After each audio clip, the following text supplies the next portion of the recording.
You're going to hear my name pronounced many ways today. So in England, the Anglo way, they say Satnam, but we all know from our Indian backgrounds, it is actually Satnam. So I'll try and stick with Satnam for this afternoon. So on to our alumni community. We have over 10,000 alumni in our India family, and we are hugely proud of them. We've been meeting them in Bangalore, we've met them here in Mumbai, we've met them online during the week as well, because we've been posting up on our social media channels, and a lot of our alumni have been getting in touch, as well as prospective students. So I'm delighted this afternoon to have two of our alum with us, and we're going to do a short conversation with them, one by one. So first of all, if I could invite onto the stage Parth. Parth, are you here? There you are. Thank you. If you come and take a seat, and we'll do a quick Q&A with you. So Parth Ganetkar, he graduated with an MBA, as you can see here, in 2010 from Warwick Business School, which is our leading business school at the University of Warwick. And I'm going to go and take a walk over to the seat. Shall I stand here, in fact? If you grab a mic, and then you'll be able to answer some questions. So let's start off with the course itself. What made you pick Warwick in the first place to study your MBA? That's a very good question. Thanks, Satnam. Can you hear me? Yeah, okay, that's better. That's a very good question, Satnam. So, I actually did my MBA back in 2010, 2011, so it's been a while. And at that point in time, I was mainly looking at a career change. How can I basically grow my career, not just the function I was in, but also looking at other industries and possibly a new region as well. So everyone who does an MBA aspires to do a triple jump, which is sector, functionality, and region. I was fortunate enough to do the MBA at Warwick and then managed to do a double jump after that. The reason I chose Warwick is, as you've already covered it, it's one of the best universities in the world. The cohort is optimally sized so that you get to know each other quite well. It's not a huge class, it's a smaller class, and it actually has a lot of benefits attached to that. And it was a great campus to be on as well for the year for the MBA. So all those things matched, and then the overall career counseling and the career opportunities that you get out of the MBA. Those were leading factors for me to choose Warwick. How significant is it for the Indian diaspora here in India to seek out that foreign education, and especially at Warwick and in the UK, in England? Yes, so UK has always been known in India for its education. We have great universities in the UK, Warwick being one of them. And there has always been a connection with UK overall, with the history. So it was an obvious choice in terms of where do you go where English is more widely spoken, and secondly also there are good career opportunities. So Warwick checks all those boxes, and therefore it made sense. So talking about career opportunities and coming to Warwick, doing that MBA, how did that benefit you then when it came to developing your career? So the MBA itself is quite an intensive year. There's a lot of work, you meet a lot of people, there's a lot of networking that happens. But one of the things that stands out for University of Warwick and the Warwick Business School in particular is the career center. So they do have excellent network with a lot of the biggest organizations in the world today. There are a lot of visitors who come onto campus to present basically the various job offers that they have. And the career center helps you to grow not just in terms of academically, but also in your soft skills, coming up with a good CV, and being able to speak into the public like that. So it was a good opportunity basically, so that's the reason. And so what happened after the MBA? So after the MBA, I actually initially didn't plan to go back to Singapore. I lived in Singapore for 23 years.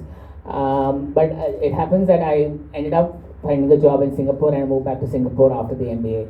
I was fortunate enough to do a double jump, as I said. So I changed my industry altogether. I moved from the banking industry into the insurance industry, and I changed my function as well. Previously, I was very much involved in operations, change management, but after the MBA, I was able to move more into sales and marketing, which wouldn't have been possible without the MBA.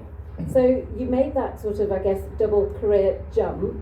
Has the MBA enabled you to progress then as you've made that jump into sort of a new area? Yeah, definitely. So, it's interesting you asked that question. So for me, Warwick, the whole experience at Warwick is basically all about the network you build.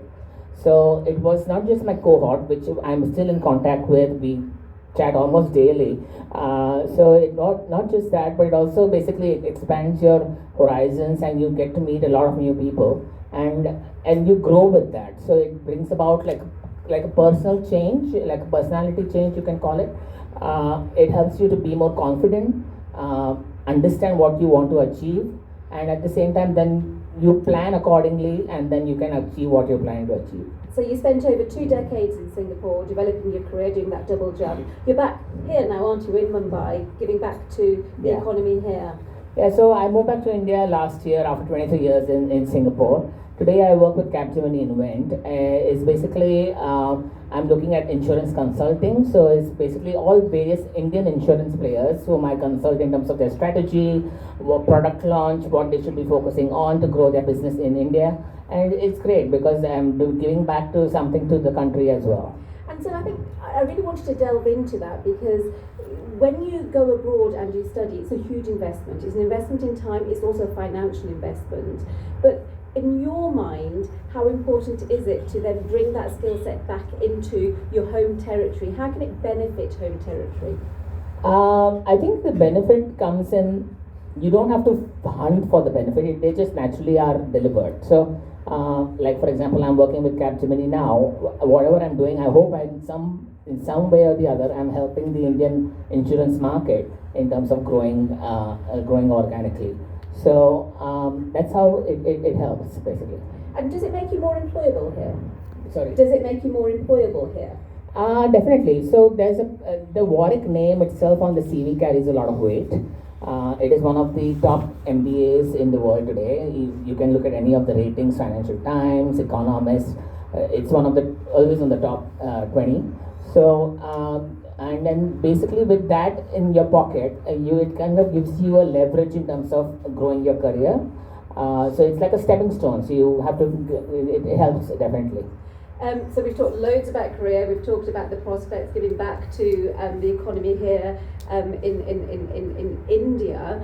What about the social aspect of that move? I mean, I know it's 2010, but it's not that long ago really. How was that for you? How did you navigate the cultural nuances? You know, because I'm from Indian origin, but British Asian, there are differences.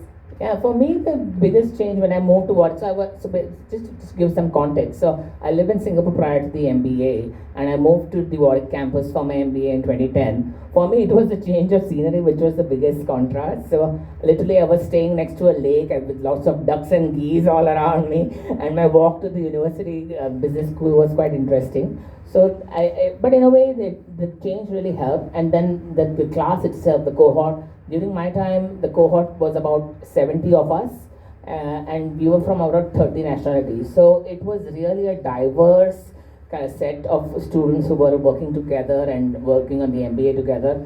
And the various thoughts and perspectives that came out actually helps yourself in terms of growing your career. So for me, the biggest output from the MBA has been the network and my cohort, and then it builds bonds for life and friendships for life. And just finally, if there's a young person, or even indeed a young person's guardian, parent, listening, reading about your experience or Warwick, what advice would you give them if they're thinking about coming to the UK and indeed, fingers crossed, hopefully, choosing a degree with the University of Warwick? So I would tell them, please just proceed ahead with University of Warwick. It's a great campus, firstly. AJ mentioned about the various clubs that they have. There are a lot of activities on campus. The sports center is awesome, and it helps you to form this community that while you are on campus, and it's a very great feeling, and you can nurture relationships from that for life basically. So I would say, and it's safe campus as well. So I would say, blindfolded, please go ahead with University of Warwick, and it will probably be one of the best decisions you'll ever make. Well, we're very grateful for you to take time out of your busy schedule. I know you're a busy person, to come here and share your story with us today. Thank you so much. Thank you. Ladies and gentlemen, after the next one. I'd also like